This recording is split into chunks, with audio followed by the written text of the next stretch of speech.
ইতিমধ্যে আমি আমার খুতবাতে সামান্য একটা আয়াত তেলাওয়াত করেছি, কিন্তু আয়াতটুকু যখন রাসূলুল্লাহ সাল্লাল্লাহু আলাইহি ওয়াসাল্লামের উপর অবতীর্ণ করা হয়েছিল, নাযিল করা হয়েছিল, তিনি তখন কিন্তু ঘাবড়ে গিয়েছিলেন। সেটা কোন আয়াত? সূরা আলাকের 5খানা আয়াত, প্রথম 5টা আয়াত। আল্লাহর হাবিব মুহাম্মদুর রাসূলুল্লাহ সাল্লাল্লাহু আলাইহি ওয়াসাল্লামের কাছে যে 5টা আয়াত কোরআনুল কারীমের সর্বপ্রথম নাযিল হয়, বলি না সুবহানাল্লাহ। আল্লাহ পাক রব্বুল আলামিন কোরআন পাঠালেন, কোরআনের সূরা আলাকের প্রথম 5খানা আয়াত তিনি নাযিল করলেন। কটা আয়াত? 5টা আয়াত। তিনি কি বললেন? 30 নম্বর পারা সূরা আলাকের প্রথম 5টা আয়াত। বিসমিল্লাহির রহমানির রহিম। ইকরা বিসমি রাব্বিকাল্লাযী খালাক খালাকাল ইনসানা মিন আলাক ইকরা ওয়ারাব্বুকাল আকরাম আল্লাযী আল্লামা বিল কলম আল্লামাল ইনসানা মা লাম ইয়ালাম।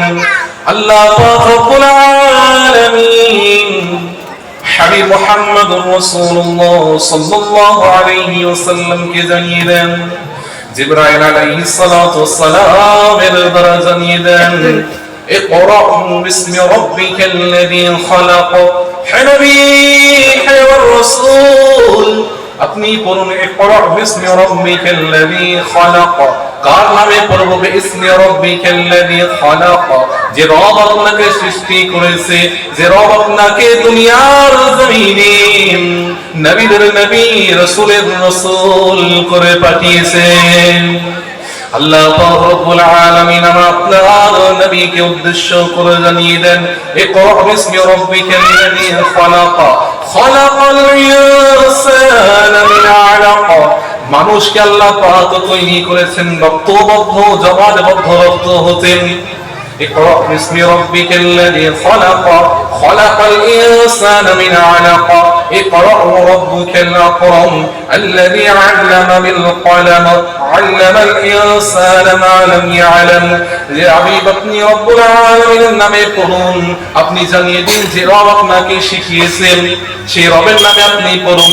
আপনি যা জানতেন না, আপনার আল্লাহ পাক আমি রব, আমি আল্লাহ রব্বুল আলামিন আপনাকে সমস্ত কিছু দুনিয়াবি আখিরাতের সমস্ত জ্ঞান আল্লাহ পাক নবীকে জানিয়ে দিয়েছেন।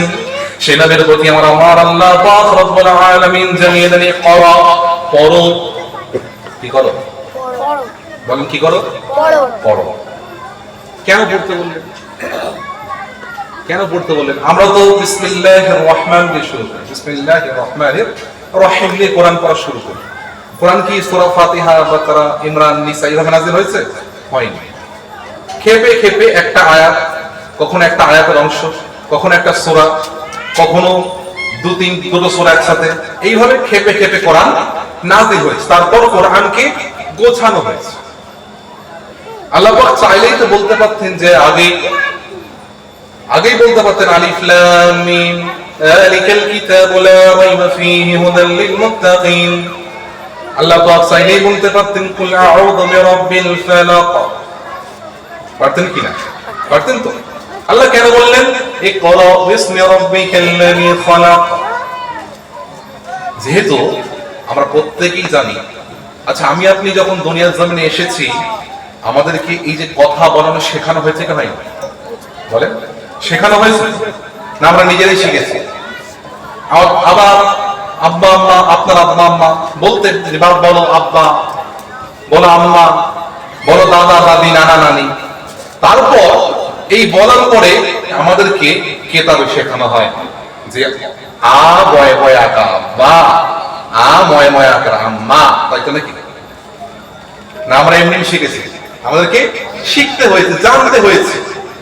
আচ্ছা বলেন তো, একটা মুসলিম যখন নব মুসলিম, যারা নতুন মুসলিম হয়, যারা নব মুসলিম হয়, বা একটা মুসলিম, একটা ইমানদার যারা ঈমান আনে, ঈমান আনার পরে প্রথম তার কোনো কাজ হবে, সেটা কি?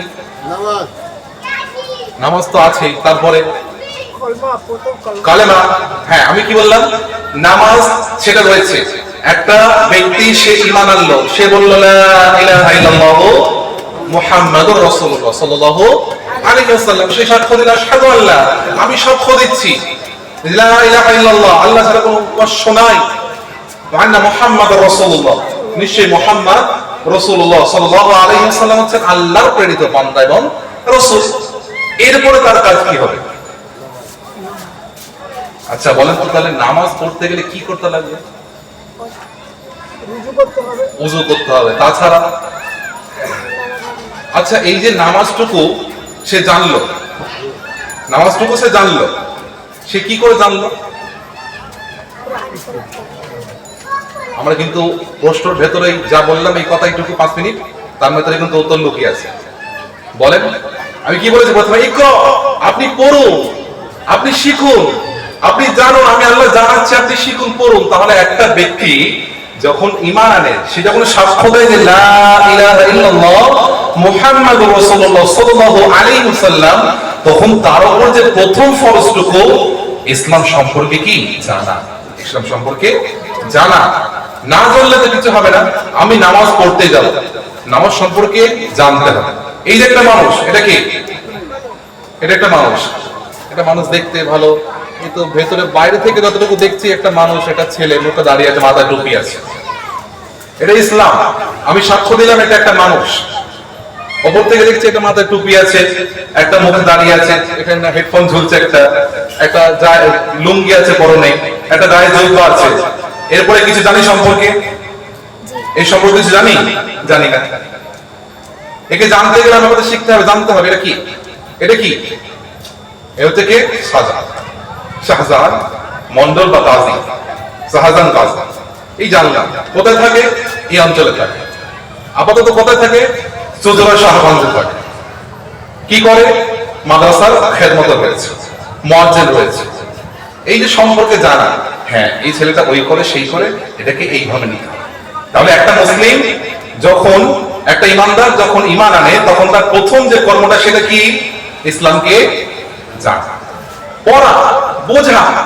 আল্লাহ পাক চাইলেই তো বলতে পারতেন যে আল্লাযী খালাকা ফাসাওয়া, আমি মানুষকে সৃষ্টি করেছি। আল্লাহ পাক এই জন্যই বললেন যে ইকরা বিসমি রাব্বিকাল্লাযী খালাক। বুঝতে পারছি বাকি লোকেদের কোনো রকম শোনার প্রয়োজন নাই। আপনাদের প্রয়োজন আছে কি না? যে আছে তো মাশাআল্লাহ। আমরা মাসলাকের লোক, কিসের লোক? ফুরফুরা শরীফের মাসলাকের লোক। আমাদের কোনো এমন কিছু বিষয় থাকবে না যে আমরা শিখবো না। আমরা যেমন দ্বীনকে প্রাধান্য দিই, আমরা দুনিয়াকে সাইডে রাখি। আমরা যেমন হাজিরিকে প্রাধান্য দিই, আমরা নাজিরিকেও প্রাধান্য দিই। দাদা হুজুর যেমন আলেম ছিলেন বড়, তেমনি ছিলেন বড় কি? মুজাদ্দিদ ছিলেন এবং বড় পীর ছিলেন। তাই প্রতিটা বিষয়কে যেমন আমরা আপনার পীর ধরেছিলেন, আমরাও চেষ্টা করব প্রতিটা বিষয়কে ধরে রাখা।